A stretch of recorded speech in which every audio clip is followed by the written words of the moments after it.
All right, welcome to the Young Turks. I am your host, Cenk Uygur. As always, what kind of show are we going to have? What do you think? Of course, it's going to be awesome. So, the things that are on the show today. Rick Perry's a clown. We will show you the different way that he has clowned himself today. Whereas Elizabeth Warren is awesome. We will show you excellent explanations from her on class warfare. Obviously, Palestine and Israel are huge in the news. And I'm going to give you some stats from Israel that is going to shock your world. I mean, it literally shocked me, and I follow this stuff really closely. So, and then, by the way, we got poll numbers on everybody. On Israel, which, again, are very surprising, and Barack Obama as well, and those are not good. But we actually are going to start with big news. I don't know if the people appreciate how big of news this is, but apparently we do, so we're going to share it with you. So, are you guys ready to be shocked? It turns out that the super committee has already reached a conclusion. Not the full conclusion, just the first conclusion. Awesome, fantastic. Look at this, bipartisan agreement. And remember what the whole point of the super committee is to make sure that you get the deficits under control, try to balance the budget, right? So you either bring in revenue or you do spending cuts. So what is the first conclusion that they have reached? They're going to lower taxes on corporations. But wait a minute. That's the exact opposite of what you're supposed to do. Even if you don't think that they should raise taxes on corporations, how does that help the deficit? If you lower taxes on corporations, you get less money and you make the deficit worse. Now, do you see why people don't trust Washington? Because in Washington, everything's upside down. They're like, all right, let's balance the budget. Okay, first thing is, let's get in a bigger financial hole by giving away more to the rich. Agreed? Agreed. Let's shake on it, right? These aren't just Republicans saying it. Look at Senator Patty Murray from Washington, the big Democrat on this committee who's going to protect the middle class. They laugh along with me. She says, quote, most people do agree that such high tax rates make the United States a less attractive place in which to do business. This is a Democratic senator saying this. Who are the most people? Yeah, most people are most of your donors, whether you're a Democrat or Republican. They say, oh, yeah, our corporate tax rates are way too high. Do you agree? Oh, absolutely. We all agree. Now, go ahead and do our bidding. I don't give a damn about the American people or the budget. You lower those corporate tax rates. Now, look, get a load of quote number 2. She says, instead of making and improving their widgets or hiring new people, businesses spend too much time and effort devising business strategies aimed simply at tax avoidance. So Senator Murray's going to make it easier on them. She's just going to give them tax avoidance. You don't have to avoid your taxes if you don't have to pay them. So she's like, don't worry, I got your back. I'll lower them for you. So you don't have to go through the whole hassle of avoiding them, okay? No, of course, we'll deliver for you. Wait a minute, I thought this was to fix the problem that Americans have. No, of course, the first immediate agreement is on let's cut taxes for the richest, not only richest people in the country, because most of this eventually goes to the corporate executives. You lower the taxes on corporations, they don't hire more people. They're already sitting on $2 trillion of cash, cold hard cash, and they won't hire anyone. It's not that they don't have enough cash. Well, and what do they do with it? They get the tax cuts. They're like, Senator Murray and all the other senators, thank you so much. I'm going to buy another yacht. What a great super committee we have. Now you might think, hey, wait a minute. Remember, they were going to they might have lowered corporate tax rates, but they were going to get rid of loopholes. So you might think, well, if we've at least reached this conclusion, we must have reached a conclusion on what loopholes that they're going to get rid of, right? Wrong again, Bob. You didn't think that. Nobody that's paying attention is that naive. Here are the number of loopholes they have agreed to get rid of so far. 0. None. So, yeah, maybe we'll get to the loopholes, but the first thing we can all agree on is more money to the rich, more money to corporations, less to real Americans. Hey, we've got bipartisan compromise in Washington. The same exact kind of bipartisan compromise we always get, where the rich get richer and we all get screwed. How do you like your super committee now and those so-called Democrats? What did I tell you? I told you from day one, didn't I? Didn't I? I said, they're going to lower the corporate tax rate. And I remember other Democrats and progressives say, oh, Cenk, come on. They can't lower taxes. President Obama's been telling me all along about how we have to raise taxes. Laugh along with me. Ha ha, the joke's on all of us. First thing, first priority, make sure corporations get another huge gift. How do you like that super committee now? We never liked it in the first place. It's just so full of crap. All right. Now, TPM is an article about how President Obama's having trouble with his own party. And, of course, the so-called conservative Democrats or moderate or centrist Democrats, BS. They're all corporatists, okay? They all work for multinational corporations. Of course, their objection is, no way on tax increases, no way. Here's Ben Nelson, sellout of Nebraska.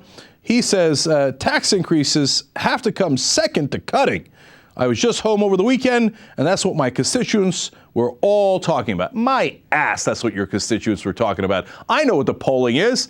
The polling is about 3/4 of the country saying raise tax on people make over $250,000. 85% of the country is saying raise it, taxes on millionaires. You weren't talking to constituents. Well, actually, to be fair, you were talking to your real constituents, which are your corporate donors and the rich. That's who Beneder. That's a funny Freudian slip referring to, well, I won't use Rick Perry language, but you know where I'm going there. Senator Ben Nelson really works for, okay? I think you know what I'm talking about, a revolutionary guy. All right, Senator Mary Landrieu, but on the wrong side of the revolution. You got it by now. Okay, Senator Mary Landrieu. She said about taxes, any increase at all was, quote, was not going to fly. No, of course not. No. Mary Landrieu, by the way, I think I'm going to give her the award. I mean, look, Lieberman has basically left the party, so he can't get the award, although he sometimes calls himself an independent Democrat or something. Ben Nelson is the Lego man. He's so obviously fake. He's such an obvious corporate robot, and I'm being as polite as I can be here, right? But Mary Landrieu, there isn't a corporate interest that I haven't seen her sell out to, man. And I think that she is particularly sticks in my craw. Is that how you say it? Is that the saying? I think it's pretty appropriate for Louisiana, because she, every once in a while, she'll come out like, oh, she's a populist or something, oh, like she's here to protect the people. And those oil companies are her best friend.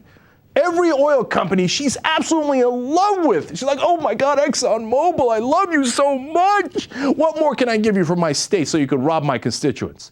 By the way, one of the things that you know, almost no one in the media talks about is that a lot of the oil that they get out of the Gulf of Mexico is royalty free. So for example, other countries, Saudi Arabia, Kuwait, et cetera, you can name it, when an oil company comes in and it gets the oil out of the ground, they go, well, that's our oil, so you pay us a huge chunk of that oil. Makes sense, right? When it's our oil in the Gulf of Mexico, people like Senator Landrieu give it away for free to the ExxonMobil and other oil companies. They go, just take it. Don't worry about paying royalties. Oops, we made a mistake. There was a slip up. Oh boy, golly gee willikers, we can now not correct that slip up. It would be increasing taxes. I know what Mary Landrieu's up to, and she is definitely not protecting your interests and progressive. Are you kidding me? Not within miles of it, not within planets of it. And then here's Jim Webb, which is an actual disappointment. Nelson and Landrieu we knew all about from day one. Jim Webb, who we fought for, who we thought was going to be a good guy, and on some issues he is. But what he says about President Obama's plan to raise $450 billion from increased tax revenue, he says, quote, terrible. We shouldn't increase taxes on ordinary income. There are other ways to get there. Yeah, that's because we're not taxing. You see the trick that he's using, the legal structure. We shouldn't increase taxes on ordinary income. He didn't say ordinary Americans, because he knows that would be a goddamn lie. We're not increasing taxes on ordinary Americans.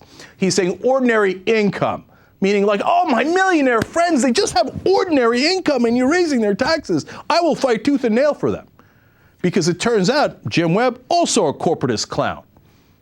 Look, I'm mad today. I'm mad. They're giving away the store. I'm about to tell you in a second how the Republicans are in actually full backpedal mode. This should be a good day. We should be winning. But there is no we. The Democrats don't represent us. They're all in the same party. Give the money to the rich. That's their only objective. All right. So you think you got excited, by President Obama doing these proposals that we were in favor of. I came out a couple of days ago and yesterday saying, hey, you know what? If he does it, great, because I actually like these proposals, the new ones on how to raise revenue, right? Here is White House Communications Director Dan Pfeiffer. He told the New York Times, quote, It is fair to say we've entered a new phase. Okay. The popular narrative is that we sought to compromise in a quixotic quest for independent votes. We sought out compromise because a failure to get funding of the government last spring and then an extension of the debt ceiling in August would have been very bad for the economy and for the country. We were in a position of legislative compromise by necessity. That phase is behind us. Right. Come on. So Dan Pfeiffer says, we had to do it. We had to. We didn't want to give away the store to the rich, but the Republicans, they twisted our arm. The government was going to get shut down, and then with the debt ceiling, what's it going to get raised? But that's way behind us now. Now there are no hurdles. So are you ready for what's next? There's a new threat of a government shutdown. So let's all say it together. Of course there is. Because if you tell them on Monday, hey, listen, oh man, when there's a government shutdown possible, then we don't have any choices. We'll agree to whatever you say. What's the first thing that comes up on the table? Government shutdown, right? No, I'm not kidding. They are not passing a continuing resolution, and it might shut down the government. But here comes a twisty twist on that, as Anna would say. A guy who is pushing hardest for that is Harry Reid. Now, partly it's a good thing because he's got an advantage here, and Boehner's on the ropes. And part of the thing that's in the continuing resolution is funding for disaster relief. And Reid is saying, oh, what are you going to do? You're not going to give the funding for disaster relief? I dare you. Now, that's a move that I like, right? But immediately the panic starts. Oh, government shutdown, panic. And what does those panic lead to? 9 out of 10 times that panic leads to, we didn't have any choice. We had to give more to the rich and take away from the middle class. What could we do?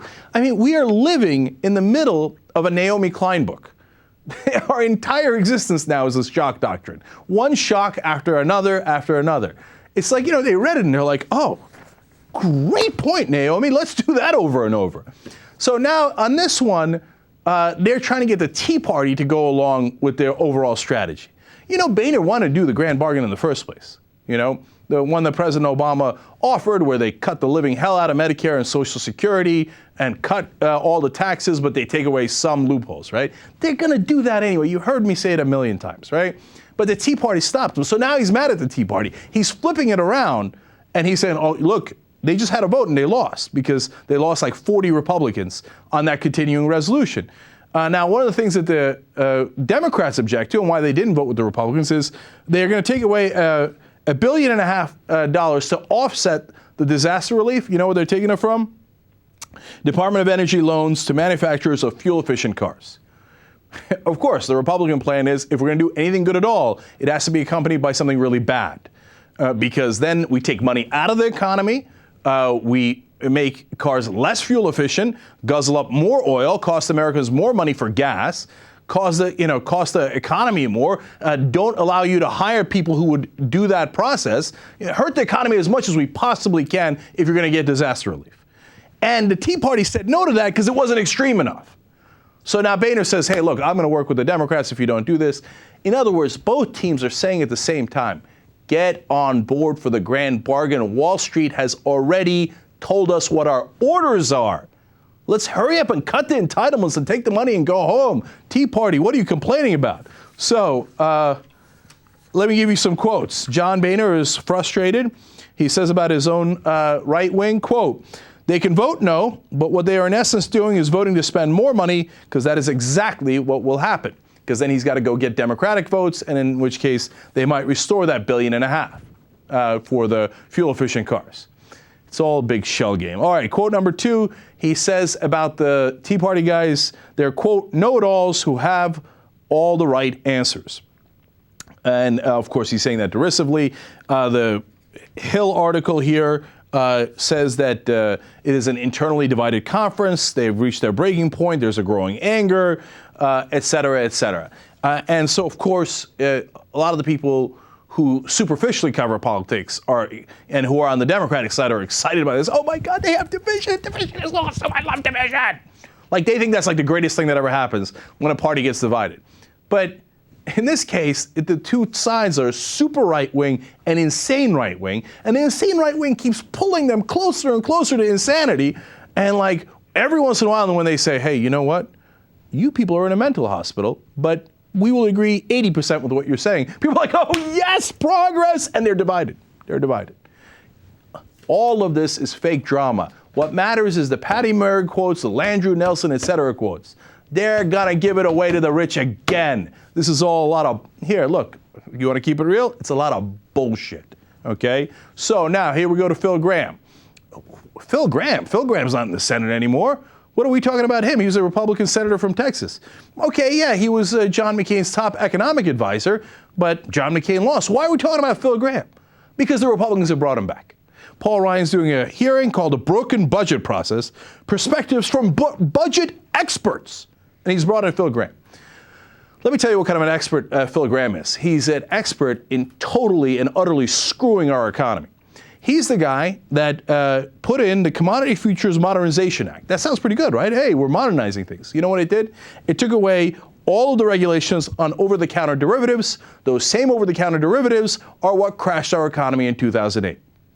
As much as Larry Summers and Tim Geithner and Bernanke and Hank Paulson, all those guys are responsible for the crash, there is no one more responsible than Phil Gramm. It was his idea in the first place to deregulate those derivatives that absolutely destroyed our economy.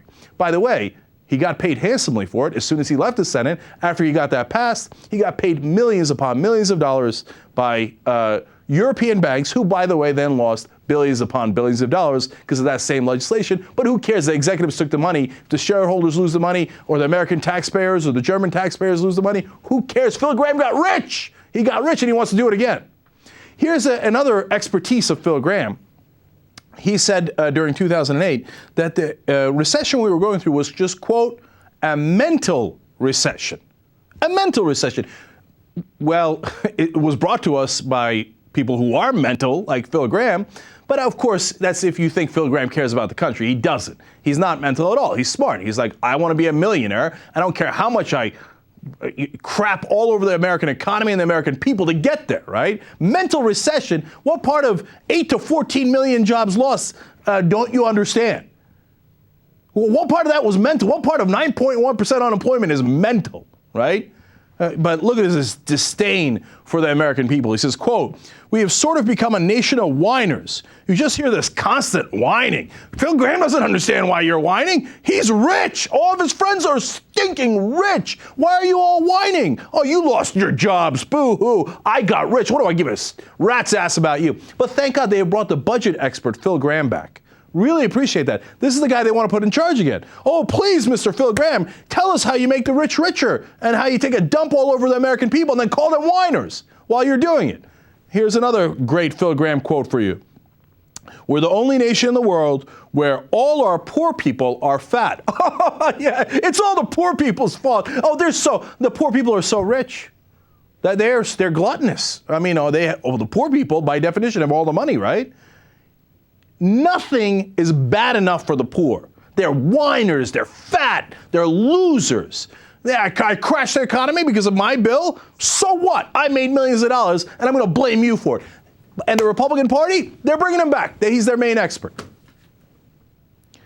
So you have either the sellout corporatist Democrats who can't wait to do the bidding of corporations and the rich, or you have the Republicans who are going to just, look, it's not just that they do the same thing and worse. Their greed is run amok. Look at what their greed and Phil Gramm's greed caused in 2008. And the next time, it's going to be so much worse. Do you know that the banks are now leveraged sometimes, not only much worse, but their size is sometimes 20 times as large as Lehman Brothers. Lehman Brothers is the one that caused the crash in 2008. We're in so much trouble, you have no idea. And if the Republicans get in charge, they're just going to expedite the process. Look, before like talks of Great Depression, oh my God, you can't say it. Are you crazy? If Phil Gramm gets back in charge, and that's all right, if he gets back in charge, we're definitely headed to the next Great Depression. It's not a question, definite. Now, why is it always Phil Gramm? Why can't they find someone else? At least bother a pretense of, hey, you know what? We brought in a new guy and he's really smart. Because none of them understand economics. They don't give a damn. They found a bunch of country bumpkins who are morons, like Michelle Bachmann and et cetera, and Nikki Haley. I didn't know I couldn't tell you what somebody just whispered in my ear. I didn't know I had to check back. They find these people and they put them out there. You think they know something about economics? They don't even know the right words. So they bring in Phil Gramm to give them the words. They go, okay, now we will say that corporate taxes are too high and it is driving businesses and the job creators elsewhere. What else should I say, Phil Gramm? Phil Gramm is the problem, okay? He's not the solution. Man, I'm mad. Can you tell? All right, here we go. But don't worry, President Obama's on it because he knew that compromising with the Republicans would get him independent votes and would have the American people understand that he has fixed the economy. Oops, the exact opposite happened. For the first time, 53% of Americans believe that President Obama bears at least some blame for the nation's economic problems. For the first time, it is above 50%. So more than half. Congratulations. You've now owned the economy. And by the way, his advisors, David Plouffe, I can't believe he said it, but he said it a couple of months ago. He said, oh yeah, we own this economy. I'm like, yeah, all right. Why don't you just run their commercial for them? What happened to these guys? I mean, not only are they ridiculous, so close to using a different R word, on policy, but they don't understand anything about politics. These guys won in 2008. When did they lose their minds? All right. No, but don't worry. Okay, it's a bad number overall. But independents decide the elections. And all of the Obama's advisors, Plouffe and Axelrod and Rahm Emanuel and Bill Daley, they all told me that, Cenk, you're stupid. You don't understand politics. Yeah, we might be losing an overall poll or liberals might not be happy and our voters might stay home. But you don't understand. Independents decide all elections. And independents love this kind of compromise and sucking up to the Republicans. Is that right? Well, so let's find out. What percentage of independents blame President Obama for the economy now? 60%. Even more than the general number. 60%. What happened, geniuses? What happened? I thought you knew how to get independent votes. Turns out you don't know squat. Turns out you're going to get your ass handed to you.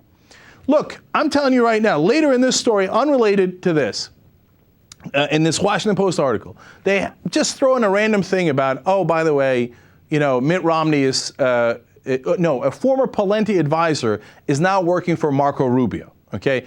Now, let me connect the dots for you like no one else is going to. Pawlenty is now one of the campaign chiefs for Mitt Romney. They largely agreed, now they're working together. If a former Pawlenty guy is going to Rubio, you know what that means? That means there's an excellent chance that if Mitt Romney wins, Marco Rubio will be his VP candidate, and they will steal a huge chunk of Latino voters. And you might say, oh, that's not right, that's not fair, Marco Rubio is not right on Latino issues, he's just Latino. Okay, yeah, good luck trying to win that argument. They're going to take a huge chunk of Latino voters based on Marco Rubio alone, and if Obama agrees to the grand bargain, the one he proposed, and he cuts Social Security, and he raises the retirement age for Medicare, and then he lowers taxes for corporations and the rich, and closes a couple of loopholes, which will be back the next year, he does that grand bargain, there's at least a 70% chance he's going to lose. At least. Because what's he going to campaign on? What, the idea that, oh no, independents will be with me because I compromise more than the Republicans? Did you just not see that? No, independents will blame you for the horrible economy that you got by agreeing to Republican principles in the first place. They never learn. Look, here's the alternative. They always say, oh, we had no choice. We're pathetic. We're losers. We can't think of any other thing to do but give in to Republicans. All right, here's a choice. For example, do you know that among the people that they asked, hey, okay, so Obama gets some of the blame, as we just explained to you. Who do you think gets more of the blame? George Bush. Now, that number is 70%. So the American people aren't stupid. They get it. They know Bush caused the collapse in the first place. Among independents, it's 67% think it's Bush. Now, why am I telling you that? Why is that relevant to the election? Why don't you explain to the American people that it was Republican policies that brought us this economic disaster? But no, that would be a partisan. That wouldn't be nonpartisan. President Obama wouldn't get to float on a cloud above it all if he did that. Don't you get it? They already know. Re-emphasize it. Say, it isn't me, although I don't think that's technically, I don't think that's true. I think the American people are 100% right. Obama deserves some of the blame, no question, because he did the same things Bush would have done. What should I do? I'll give away trillions to the banks and hope for the best. What a dumb idea. Let me continue tax cuts for the rich. You know what that is? That's a dumb idea. That's an idea we tried for 10 years. What do we get? We lost 1 million jobs in that span. But let me double down on that dumb idea. Here's the alternative. You say, you know what that was? That was a stupid, ridiculous Republican idea. And I'm here to kick that idea in the ass. I'm here to destroy that idea. I'm not going to let them cut taxes another dime on these rich. The bankers are the ones that caused this problem in the first place. So are the Republicans. And I'm coming to stop them. You know who, if you do that, what happens? You win in a goddamn landslide. You think I'm wrong? Look at Elizabeth Warren. Elizabeth Warren, we were told by Washington, is way too partisan. The Republicans don't agree with her. Obviously, we had to get her out of town. She can't lead the Consumer Financial Protection Bureau. She doesn't even agree with the Republicans, right? Well, guess what's happening? Now that she's thinking of running for the Senate in Massachusetts, the first poll they did when people weren't aware of her ideas yet, et cetera, first poll, she's down by 20. You know what happened in the last poll? She's up by 2. Why? I'm going to show you why in a second. But let me give you, I love this quote from Scott Brown, who's going to be running against her. Some guy actually overhears him talking on his cell phone by his office. A reporter overhears him and then tells TPM, okay? Here's his quote. Just walked past Senator Brown's office, and in the hallway was the man himself, lamenting into his cell phone, quote, I don't understand how she can be down 20 points one week and is now up 2. What is going on? I'll tell you what's going on, because she's out there kicking ass. She's a populist, and she's telling people, you know what? We're not going to give everything to the rich anymore. Listen for yourself. Go to clip 18. Here's Elizabeth Warren. Hear all this, well, this is class warfare, this is whatever. No. There is nobody in this country who got rich on his own. Nobody. You built a factory out there, good for you, but I want to be clear, you moved your goods to market on the roads the rest of us paid for. Yep. You hired workers the rest of us paid to educate. You were safe in your factory because of police forces and fire forces that the rest of us paid for. You didn't have to worry that marauding bands would come and seize everything at your factory and hire someone to protect against this because of the work the rest of us did. Now look, you built a factory and it turned into something terrific or a great idea. God bless. Keep a big hunk of it. But part of the underlying social contract is you take a hunk of that and pay forward for the next kid who comes along. I love it. How simple was that? That's aggressive. That's true. Everybody agrees with it. And you know what happened? That's a 22-point swing. Gee, I wonder how she did it. She actually cares about the people. That's how she did it. It's so simple. And the Democrats in Washington, they're like, I don't understand. But she didn't even agree with any Republicans. How is she winning? That's why she's winning.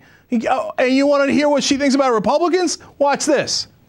My favorite part of looking at this hole, we got in this hole $1 trillion on tax cuts for the rich under George Bush. We got into this hole $2 trillion on 2 wars that we put on a credit card for our children and grandchildren to pay off. And we got into this hole $1 trillion on a Medicare drug program that A, was not paid for, and B, is 40% more expensive than it needs to be because it was a giveaway to the drug companies.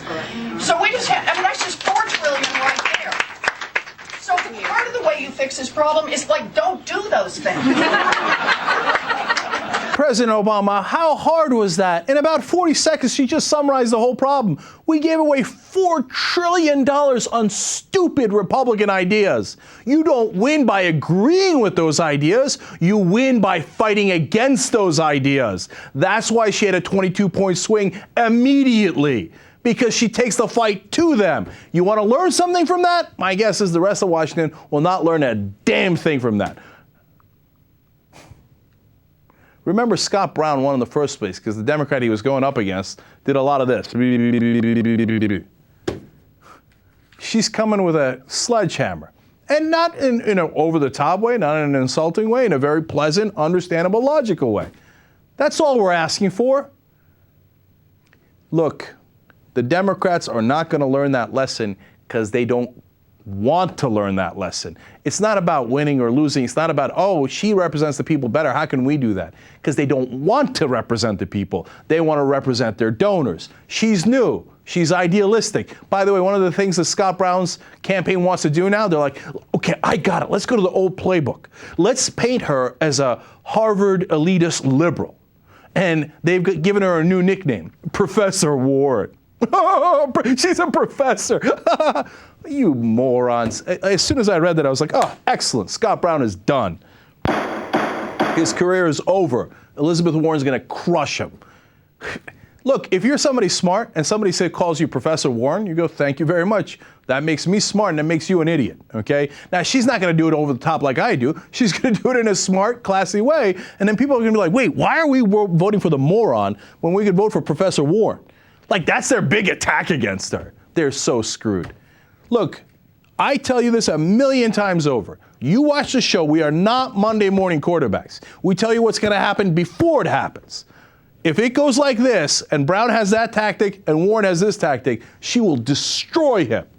And it might be in a year where Democrats get clobbered elsewhere. And then, of course, they'll always come up with excuses. But in Massachusetts was different, and then Ted was Teddy Kennedy's seat, and I don't know, but on the other hand, blah, blah, blah, blah, blah. No, whatever we do, we shouldn't go left. We should definitely go right. That's the lesson they'll learn from that. You watch, you see. Young Turks. All right, back on the Young Turks. Cenk and Anna with you. Member donor 2067 is Amy Burworth, or Amy Beerworth. October 13th of 2010. Amy, thank you so much for being part of TYT Nation. And member number 2079 is Vernon Jacques. Joined up on October 25th of 2010. Maybe Vernon is that guy married to Salma Hayek, or was married to Salma Hayek and impregnated. No, probably not. But Vernon, doubt it. Doubt it. Thanks for being a member. In the post-game show today for the members, two clowns, Ahmadinejad and Rick Santorum. Okay, clowns in different ways, and we will have fun with them. Forward. All right. There is a fourth grade Christian science book that was brought to my attention today, and I thought I would share it with you guys. I thought it was fascinating. And this textbook was actually created for homeschool curriculum, okay? So some Christian parents would homeschool their children, and they would use this specific science textbook. It's the Science Student Text Grade 4. That's all it's titled. Okay. And it was also published, the fourth edition was published in 2003 by Bob Jones University. Oh, well, there you go. So instantly in trouble. Bob Jones University is a clown university. For a long time, they did not even, all the way up to last decade, they did not allow blacks and whites to date on campus, okay? Clowns of the earth. They are. Okay, so I want to read you a part of the book where they talk about electricity, and I just thought this was hilarious, okay? So they say, electricity is a mystery. No one has ever observed it or heard it or felt it. We can see and hear and feel only what electricity does. We know that it makes light bulbs, light bulbs shine and irons heat up and telephones ring, but we cannot say what electricity itself is like. So then I'm going to skip forward to the last paragraph. It says, how would you have to change the way you get ready for school if you did not use electricity? And then it just randomly says a Psalms, what do you call it, verse? The voice of thy thunder was in the heaven, the lightnings lightened the world, the earth trembled and shook. Now, you know why? Look, now I'm going to be a little bit of an ass. It's because, look, I'm agnostic, I don't believe, right? So they have to desperately look for answers in a book that's 2,000 years old that doesn't have the answers to where electricity comes from. And since it doesn't have the answer, they're like, electricity? I don't know where it comes from. That's crazy. It's God magic, right? But I have found a verse that has lightning in it. That's pretty close. Hence, God must have been referring to that. I'll throw that verse in there. It will confuse people. And they'll go, oh, of course, Psalm 77:18. No, guys, the whole point of that is this. You can't see electricity. No one has seen electricity. You can only see what electricity has done. Don't you see? It's an analogy to God. No one has seen God. You can't touch God. You can't explain it. Doesn't mean he doesn't exist. That's what the whole thing's about. It's another way of brainwashing about this whole belief system. Ah, I see. I didn't know that this light bulb over here was God. I'm sorry, God. Now, look, understand, of course, this isn't all Christians. Bob Jones is fairly radical, very fundamentalist, homeschooling, et cetera, right? Now, it reminded me of another crazy religious guy, though, who also doesn't have the explanations to things. And well, let me tell you, it's Bill O'Reilly. And he's going to be talking to an atheist here, and he thinks he's going to prove his case by using the example of the tides. Okay, it sounds so similar to this. Watch. Tide goes in, tide goes out. Never a miscommunication. You can't explain that. You can explain why the tide goes in. Tide goes in, tide goes out. See, the water, the tide comes in and it goes out, Mr. Silverman. Who can I explain it? It must be God. I can't explain electricity. Tide comes in, tide goes out. I can't explain the tide. It must be God. Well, yeah, Mr. Silverman, can't explain it. Gotta be God. That's so, I mean, that is ridiculous. It's like, but it's an old debating trick that Bill O'Reilly has. And he's probably, you know, look, he's a bright guy in a lot of ways, but he has to do these tricks to get himself to believe it too. But like, if you put an atheist on the spot, random atheist, explain nuclear physics. Exactly. Like in that brief second, you'd be like, nuclear physics, right? Like that guy's face was like, tide goes in, tide goes out. What are you talking? His face was the best. That was the best part of the entire clip. I know. And then the audience is like, see that? Bill got him. He doesn't couldn't know. explain the tide going in and out. Must be God. Even the atheist admits it. Tide goes in, tide goes out. Never a Why is this- why is this? Look at the miscommunication. face. You can't explain that. You can explain why the tide goes in. Tide goes in, tide goes See, the out. water, the tide comes in and it goes out. That was Mr. the Silverman. definition of a WTF. Like, what the? I can't get enough of that. All right, well, look, we're stumped. We're stumped. Electricity and the tides. Since there is no other possible explanation, it must be God. By the way, the University of California system basically said to all students who study this curriculum, if you apply to our university, you will get denied. You need to retake these courses in actual science. Like That's awesome. No, but look, they have to. That's not discrimination. You know me, we did the cross story yesterday. I was totally in favor of the cross. I don't want to discriminate on people based on religion. No way, right? But if you want me to give you credit for this clown-ass course that says science, I don't know where science came from. Has anybody ever seen science? JR, have you ever seen science?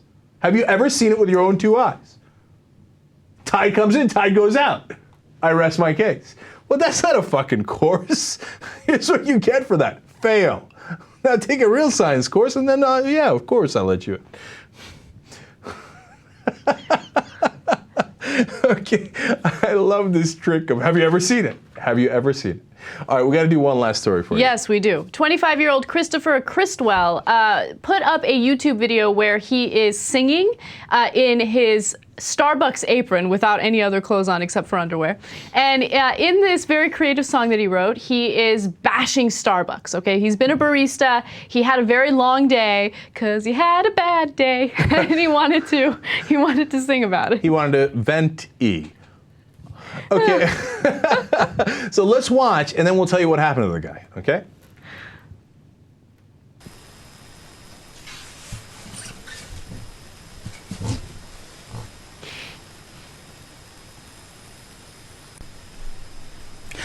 Welcome to Starbucks. My name is Chris. I'll be your barista for the day. Can I make a drink for you, miss? I know you've had a shitty day. Well, so have I. I really don't want to care, but I get paid to try. Hello, rich white lady. I already know what you want. You want a skinny vanilla latte, young debutante. Well, that drink won't make you skinny. You gotta work for that. And just in case you're wondering, I just called you fat. Hey, Mr. Asshole, 6 breakfast sandwiches. I got a line of angry customers. To hell with this. You've got a gang of noisy kids. Can you shut them up? I just want to draw a middle finger on your cup. Screw frappuccinos. They take forever to make. You know there's about a pound of fat in your RF coffee cake. You ordered a grande chip and my coffee is out. I'll just pour you something fresh from the decaf spout. And if I have to serve another Latino an extra caramel frappuccino, I'll empty my drawer and go to Reno. And that's not non-fat in your cappuccino. And there's that angry man. All right, it goes on and on, but I personally love that song. I wanted you to let me predict, okay? Oh. I knew you were going to love it, and I knew you were going to love the guy. I love the guy for a number of different reasons. Yeah, I knew it. I love the choice of attire, but I like it because I could relate to everything. Even though it's been years since I worked as a barista, I could relate to every single thing that he said in that song, except for the Latinos Frappuccino thing. But I think he just said that to make it right. rhymes, Right, of course. And he had to dig against white women, so it's all cool. Right, exactly. Okay, so what happened to the guy? Of course, fired. He got fired, but you know what I like about him? He expected it almost, and he was like, yeah, so it turns out corporate contacted me, they fired me. I'm training to be an EMT, so everything's gonna be fine. No, he was very, very cool about it. And he's like, I get it, and they talked to me, and and they said it was a tough decision, etc. And that makes me give more props to the guy. Okay? He's so much better off. I mean, I know right now he doesn't have a job right now, but everything's gonna be okay. You will find a job. You're already studying to be an EMT. We always need EMTs, so you'll find a job. Everything's gonna be fine. Don't worry. But should Starbucks have fired him? Yes. I agree. Okay. I love the guy, but when he wanted to call the customer an asshole, that's where Starbucks has to draw the line. Right. We can't have your YouTube video where you think all of our customers are assholes. Right. It's not good for the company. It makes them look bad. He has the right to free speech, but Starbucks also has the right to punish him based on his free speech. Of course. So, But in the end, I think everybody did the right thing, and we all won. It's a fun little song, and he's like, I'm studying to be an EMT, but if somebody liked the song and they want me to go in a different direction, I'm open to that you're conversation. not that good, Chris. Sorry. Well, we're looking forward to your next song, though. Especially her. So there's some win in there. All right, that's our show for today. All the members come right back. We got more fun.